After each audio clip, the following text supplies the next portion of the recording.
నమస్తే ఎస్టీవీ న్యూస్కి స్వాగతం। ఈరోజు శ్రీనివాస్ నగర్ కాలనీలోని హనుమాన్ దేవాలయంలో నిర్మాణమైన రామాలయం మరియు శివాలయం సరస్వతి దేవాలయం ఈనాటికి హనుమాన్ టెంపుల్ 25 సంవత్సరాలు పూర్తి చేసుకున్న సందర్భంగా అలాగే నూతనంగా నిర్మించిన రామాలయం శివాలయం సరస్వతి దేవాలయం పూర్తయి ఈనాటికి సంవత్సరమైన సందర్భంగా ఆలయ కమిటీ సభ్యులు హోమం ప్రత్యేక పూజలు చేయడం జరిగింది। ఈ యొక్క ఆలయ కమిటీ సభ్యులు కొంతమంది దాతల సహకారంతో ఈ గుడి నిర్మాణం చేసి సంవత్సరమైన ఆయన సందర్భంగా ప్రత్యేక పూజలు చేయడం జరిగింది।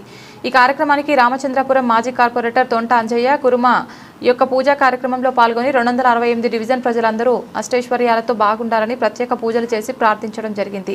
ఈ యొక్క కార్యక్రమంలో ఆలయ పూజారి కృష్ణ పంతులు మరియు ధర్మపురి జ్ఞానేశ్వర్ గౌడ్, మావిన్ గౌడ్, ఎరకలి సత్తయ్య, బైకాన్ సాయిలు, యాదవ్ గణేష్, ముదిరాజ్, బాసన్ల రవి, చాకలి నరసింహ ఈ యొక్క కార్యక్రమంలో పాల్గొన్న ప్రత్యేక పూజలు చేయడం జరిగింది। అందరూ సుభిక్షంగా ఉండాలని ఆ యొక్క దేవులను ప్రత్యేకంగా కోరడం జరిగింది।